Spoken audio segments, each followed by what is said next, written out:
नमस्कार, स्वागत है आपका बुलेटिन में और मैं हूं आपके साथ दुर्गेश पांडे। हरियाणा में निवेश बढ़ाने के लिए दुबई में इन्वेस्ट हरियाणा कार्यक्रम का आयोजन हुआ। कार्यक्रम में मुख्यमंत्री मनोहर लाल ने निवेशकों से बातचीत की। उन्होंने कहा कि हरियाणा निवेश के लिए सबसे उत्तम प्रदेश है। सीएम ने निवेशकों को हरियाणा में आने के लिए आमंत्रित किया और कई उद्योगपतियों से अलग अलग क्षेत्रों में निवेश करने को कहा।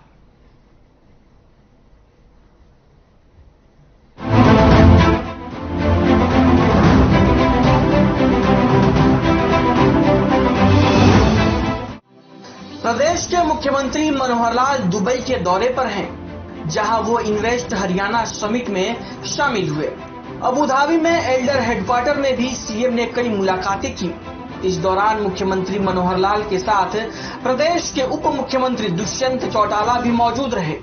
इस दौरान सीएम मनोहर लाल ने निवेशकों से बात की और उन्हें हरियाणा में निवेश करने के लिए आमंत्रित किया। For that purpose in Haryana to invest and to get a chance to prosper Haryana and UAE। उस नाते से मैं आपको सबको निमंत्रण देता हूं कि आप आइए हरियाणा में। हरियाणा के बारे में हम सब जानते हैं, एक ऐतिहासिक तथ्य है। Haryana is land of Gita, Haryana is land of karma. भगवान कृष्ण ने एक ऐसी निकटवर्ती युद्ध में भी जीवन का साथ और अर्जुन को दिया। अर्जुन के माध्यम से वास्तव में सारी दुनिया को दिया। आज हरियाणा की तरफ लोग देखते कि कैसा ये हरियाणा, कैसी वहां की भूमि, कैसी मिट्टी। निवेशकों को संबोधित करते हुए मुख्यमंत्री ने उन्हें प्रदेश में इन्वेस्टर्स को मिलने वाली सुविधाओं के बारे में बताया। साथ ही ये भी बताया कि हरियाणा में निवेश करने वालों को हरियाणा सरकार की ओर से कौन कौन सी सहूलियतें मिलती है। सीएम ने कहा कि हरियाणा निवेश के लिए सबसे उत्तम प्रदेश है।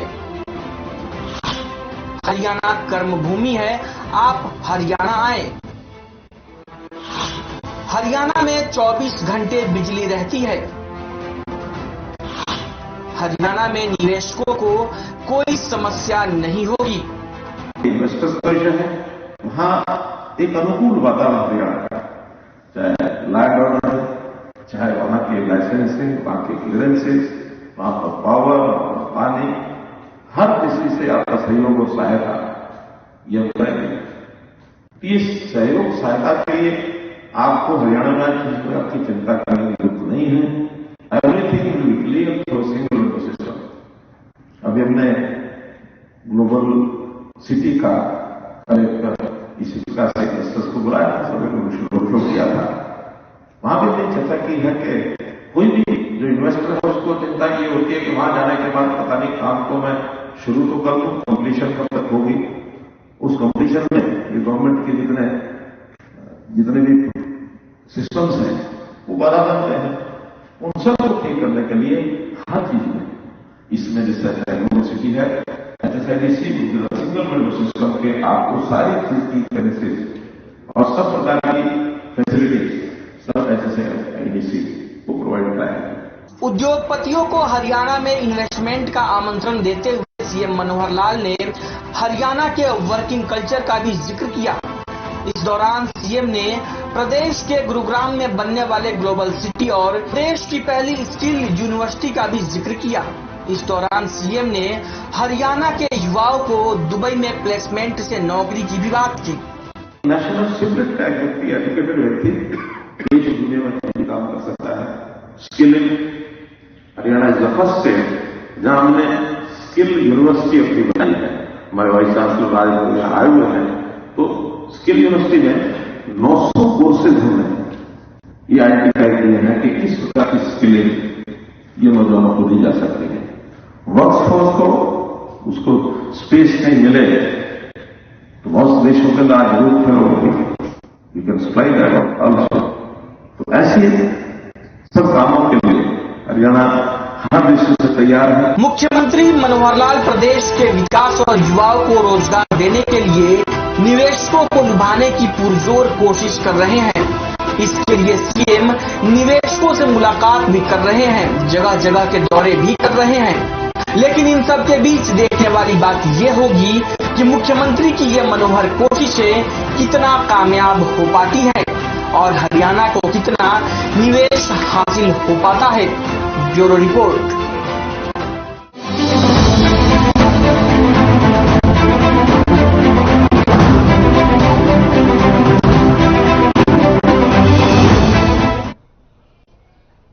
अब बात करेंगे इस वक्त की बड़ी खबर की। इस वक्त की बड़ी खबर फतेहाबाद से सामने आ रही है। बदमाशों के हौसले बुलंद, महिला के गले से लॉकेट छीनकर हुए फरार। 2 बाइक सवार युवकों ने घटना को दिया अंजाम। भट्टू कला हनुमान मंदिर के पास की घटना।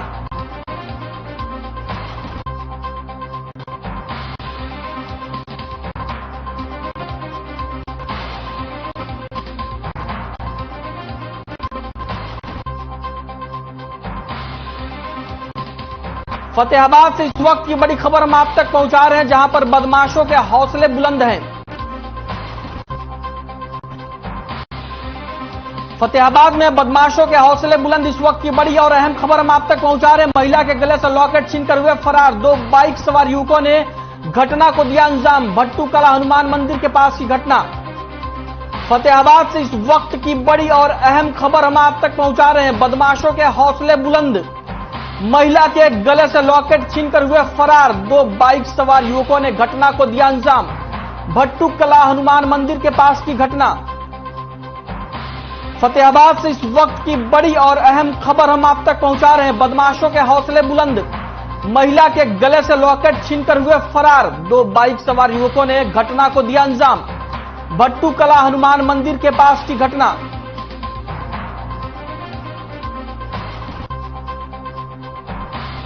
फतेहाबाद से इस वक्त की बड़ी खबर हम आप तक पहुंचा रहे हैं। महिला के गले से लॉकेट छीनकर 2 बदमाश हुए फरार। 2 बाइक सवार युवकों ने घटना को दिया अंजाम।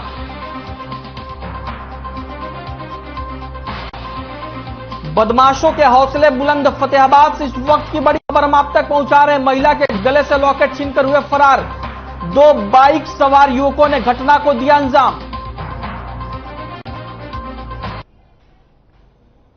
वहीं होडल में अपने निवास स्थान पर कांग्रेस पार्टी के प्रदेश अध्यक्ष उदय भान ने एक बार फिर से सरकार को कटघरे में खड़ा किया, जहां उन्होंने कहा कि उपचुनाव कांग्रेस पार्टी ही जीतेगी और इस उपचुनाव में बीजेपी को हार का सामना करना पड़ेगा।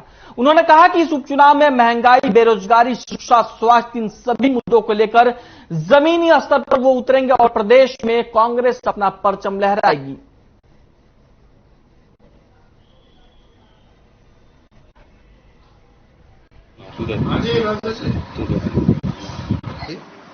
हमारा तो पहले से ही इस पर विचार मंथन चल रहा है, लोगों के बीच में जा रहे हैं। दीपेंद्र हुड्डा जी जो हमारे मेंबर पार्लियामेंट है, उनके भी वहां पर दौरे हैं, मैंने भी वहां पर वर्कर मीटिंग ली है, तो हम सब लोगों के टच में हैं। और आप देख रहे होंगे किस तरह से आदमपुर के जो लोग किस तरह से कांग्रेस पार्टी की तरफ आ रहे हैं। सबसे पहले राजवीर सिंह रूडी मार्केट कमेटी के चेयरमैन आए, करण सिंह रनौलिया जो 2014 में बीजेपी के टिकट पर चुनाव लड़े थे और माटी कला बोर्ड के चेयरमैन भारतीय जनता पार्टी के थे।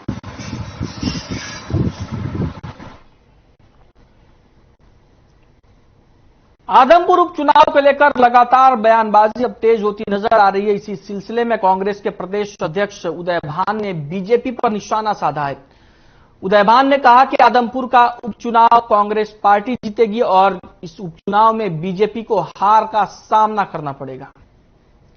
उदय भान ने कहा कि वो शिक्षा, स्वास्थ्य, महंगाई, बेरोजगारी समेत तमाम जो आम जन के मुद्दे हैं उनको लेकर जनता के बीच जाएंगे और बीजेपी को घेरने का काम करेंगे।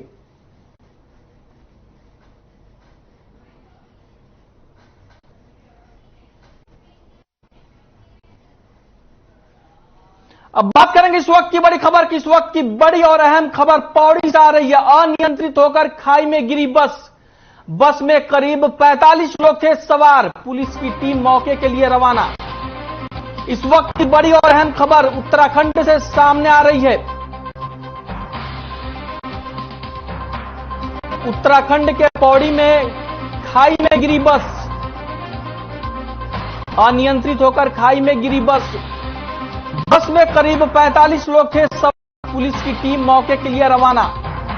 उत्तराखंड के पौड़ी से इस वक्त की और अहम खबर हम आप तक पहुंचा रहे हैं।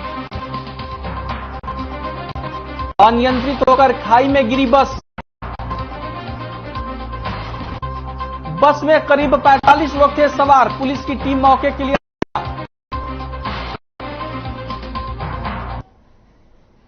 वहीं पूर्व शिक्षा मंत्री और झज्जर से विधायक गीता भुक्कल ने आदमपुर उपचुनाव को लेकर बयान दिया है। गीता भुक्कल ने कहा कि आदमपुर उपचुनाव में कांग्रेस पार्टी जीत होगी, क्योंकि आदमपुर कांग्रेस पार्टी का गढ़ रहा है और अब की बार भी आदमपुर की जनता कांग्रेस के उम्मीदवार को भारी बहुमत से जिताएगी, क्योंकि उन्हें पता है कि अगर पूरे हरियाणा में कोई विकास कार्य कर सकता है तो वो सिर्फ और सिर्फ कांग्रेस पार्टी है।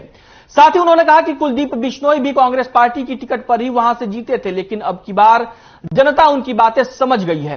उन्होंने कहा कि कुलदीप बिश्नोई स्वार्थ के लिए भारतीय जनता पार्टी में शामिल हो गए। बिश्नोई समाज के दिग्गज नेता और कई लोग पार्टी का दामन थाम रहे हैं। उनका कुलदीप बिश्नोई से मोह भंग हो गया है। साथ ही भारतीय जनता पार्टी और जेजेपी को छोड़कर भी लोग कांग्रेस पार्टी पर विश्वास जता रहे हैं। इससे पहले भी कुलदीप बिश्नोई हो या भजनलाल हो या रेणुका बिश्नोई हो, सभी कांग्रेस की टिकट पर ही विधायक बने हैं। आदमपुर की जनता भारतीय जनता पार्टी के झूठे प्रलोभन में नहीं आएगी। वहीं गीता भुक्कल ने यह भी कहा कि 2024 में प्रदेश में की सरकार बनेगी।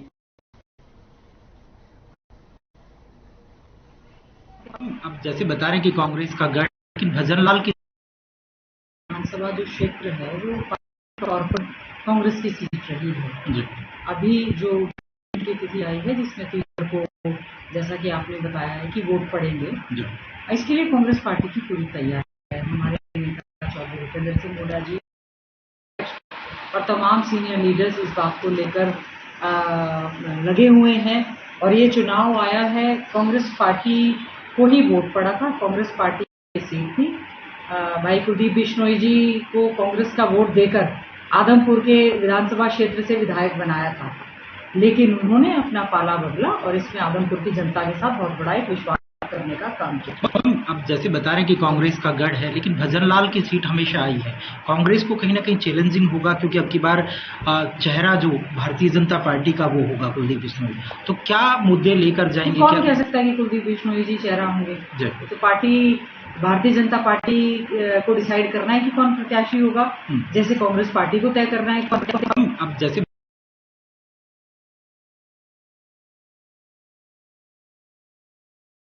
के अधिकारी समीक्षा बैठक की अध्यक्षता सहकारिता मंत्री बनवारी लाल ने की। बनवारी ने कहा सरकार ने किसान हित में अहम निर्णय लिए हैं, इनको सफल लागू करवाया जाए। योजना का शुरू किया। इसके अलावा किसानों की सुविधा के लिए विश्राम गृहों में बिजली, पानी, शौचालय, कैंटीन आदि का जरूरी प्रबंध किया जाए। सहकारिता मंत्री विभाग के अधिकारियों को निर्देश दिए कि सभी प्रदेश की सभी चीनों की इस साल गन्ना कॉफी मिल बंद ना हो सके।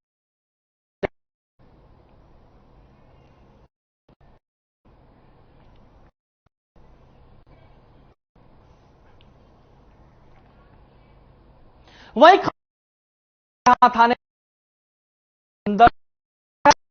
से उधम सिंह चौक तक सड़क निर्माण कार्य का शुभारंभ किया, जो कि 1,96,00,000 रुपए में बनकर तैयार होगा।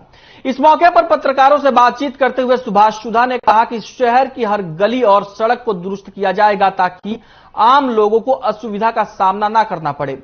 इस मौके पर नगर परिषद थानेश्वर के अधिकारी, बीजेपी नेता और कार्यकर्ताओं समेत अन्य लोगों के साथ सुभाष सुधा ने नारियल फोड़कर सड़क निर्माण कार्य का शुभारंभ किया।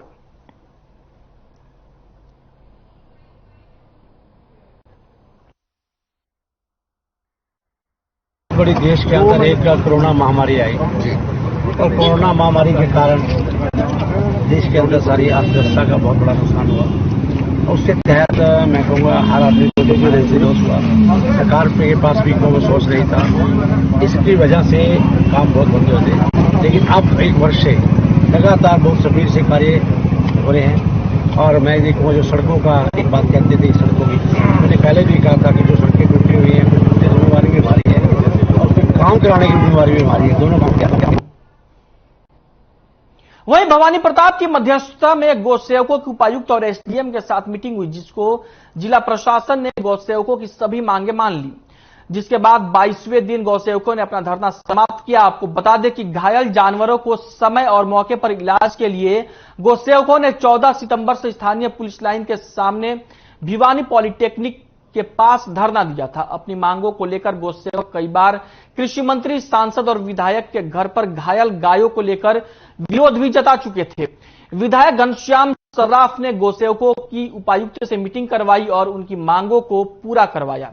इसके बाद विधायक घनश्याम सर्राफ ने मौके पर पहुंचकर धरना खत्म करवाया। इस मौके पर गौ सेवा दल के प्रधान संजय परमार ने कहा कि उनके मांगे थी कि सड़क हादसे में घायल पशु जानवरों के उपचार के लिए पशु चिकित्सक द्वारा मौके पर पहुंचकर उनका इलाज किया जाए। पशु चिकित्सक की सेवा के लिए हेल्पलाइन नंबर जारी किया जाए और इलाज में कोताही या लापरवाही बरतने वाले चिकित्सकों के खिलाफ कार्रवाई की जाए।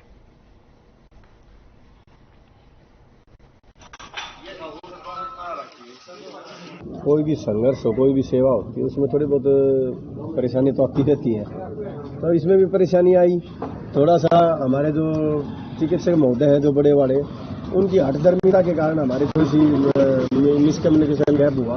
उसकी वजह से हमने पिछले 14 सितंबर को हमने यहाँ से धरना शुरू किया था और हमारी सिर्फ एक ही मांग थी कि किसी भी गोवंश को गाय कुत्ता बिल्ली कोई रोड पे एक्सीडेंट हो जाता है तो मौके पर प्राथमिकता मिले और एक हेल्पलाइन नंबर मिले और उस दौरान में जो इनसे गोताही हुई उनके खिलाफ कार्रवाई बने। तो 3-4 मांगे मेन के साथ हम बैठे थे धरने पे। तो कल विधायक जी और चेयरमैन साहब, एसडीएम साहब और डीसी साहब के ऑफिस में काफी देर तक विचार विमर्श हुआ और उसके बाद उन्होंने सारी गलतियां डीसी साहब ने अपने माना है कि गोरक्षा दल वाकई में बढ़िया काम कर रहा है और प्रशासन का काम कर रहा है। डीसी साहब ने खुद मना। पिछले 1 महीने में जो गौ सेवकों के साथ अत्याचार हुए हैं, गायों के साथ अत्याचार हुए हैं, उन सब की हम दरकिनार करके हम गौ सेवक ये मानते हैं कि हमारा ये काम आगे भी यदि व्यवस्थित ढंग से चलता है तो उसके लिए हम इसके लिए तैयार हैं और गौ सेवकों ने इसके लिए एक पल में हामी भर दी।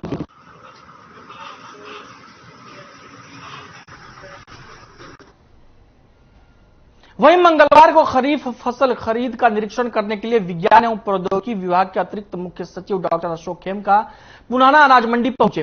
बाजरा और धान की आवक और खरीदारी की सुचारू व्यवस्था को सुनिश्चित करने के लिए डॉक्टर अशोक खेमका ने यह दौरा किया।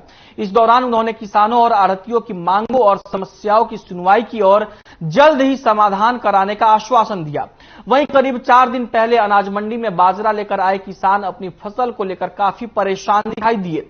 दर्जनों किसानों ने बताया कि 1 अक्टूबर से बाजरे की खरीद शुरू हो गई थी, लेकिन बाजरे को लेकर पुनाना अनाज मंडी की विभिन्न आढ़तों पर पहुंचे, लेकिन खरीद एजेंसी के अधिकारियों ने उनकी फसलों में नमी बताकर रिजेक्ट कर दिया। किसानों का आरोप है कि गेट पास जारी होने के बाद अलग अलग शर्तें थोपकर उन्हें परेशान किया जा रहा है। किसानों का कहना है कि एक तो बरसात में किसानों की फसल को चौपट कर दिया, ऊपर से खरीद एजेंसियों के अधिकारी अलग अलग शर्तें लगाकर किसानों को परेशान कर रहे हैं।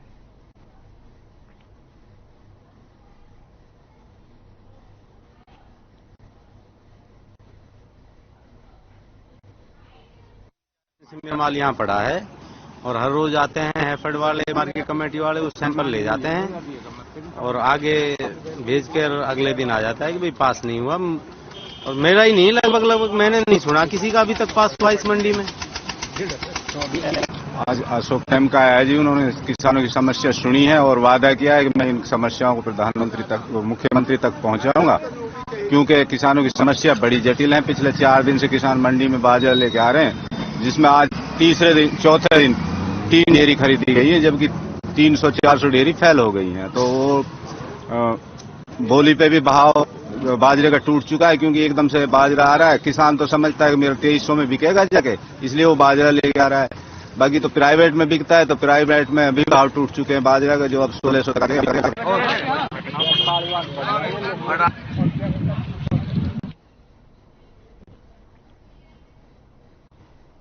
वहीं जींद के जाट धर्मशाला में हिंदू विवाह अधिनियम में संशोधन की मांग को लेकर खापों की महापंचायत की गई।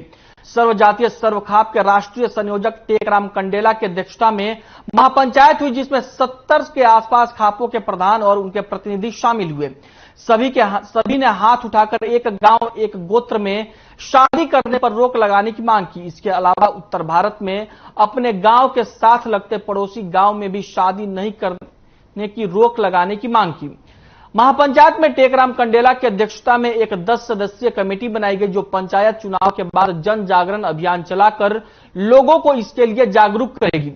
इसके अलावा यह कमेटी कानूनी पहलुओं पर भी विचार करेगी और सांसदों विधायकों को हिंदू विवाह अधिनियम में संशोधन करने के लिए ज्ञापन सौंपेगी।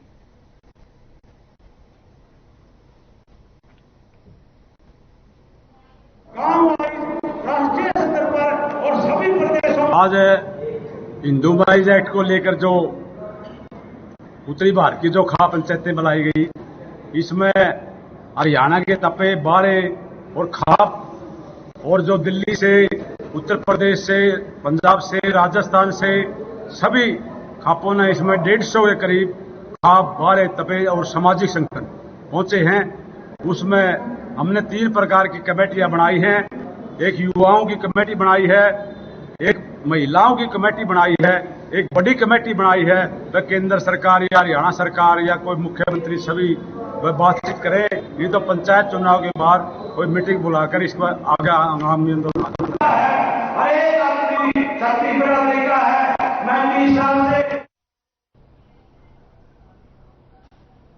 वहीं गोलाचिका थाने में तैनात एएसआई सुखबीर सिंह को 8,000 रुपए रिश्वत लेते हुए रंगे हाथों गिरफ्तार किया गया है। कार्रवाई को कुरुक्षेत्र की विजिलेंस टीम ने अंजाम दिया। मामले में उसका सहयोगी भी विजिलेंस के हत्थे नहीं चढ़ सका। विजिलेंस विभाग ने दोनों फोन बरामद कर लिए हैं, जिन पर रिश्वत लेने की बात की जा रही थी। मौके पर ड्यूटी मजिस्ट्रेट एसडीओ कृषि बलराज चौहान को बुलाया गया। गौरतलब है कि 2 दिन पहले पुलिस ने शिंगारा सिंह नाम के शख्स को चूरा पोस्ट मामले में पकड़ा था।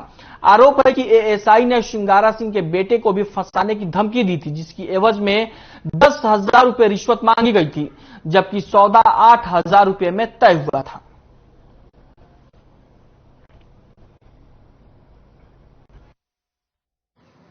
कार्रवाई करते हुए जी इन्होंने मेरा डैडी पढ़िया ही 60,000 रुपया मांगते, 50,000 मेरी लीड हो गई ना।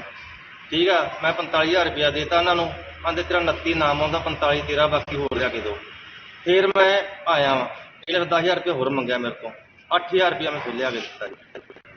जो ये सुखबीर सिंह एएसआई को 8,000 रुपये लेते हुए रिश्वत के पकड़ा गया।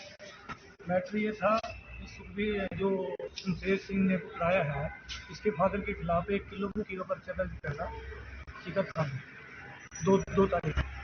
अब उसमें जो कह रहे आपका भी नाम उस पर्चे में डालेंगे, आप इसको मोहल जाके देते हैं, 18-29 का अपराध करते हो।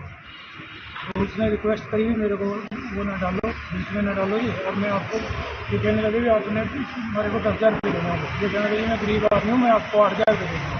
तो ये सहमत हो गए इस बात पर, और ये इसके पास नहीं आया, ये हमारे पास आ गया।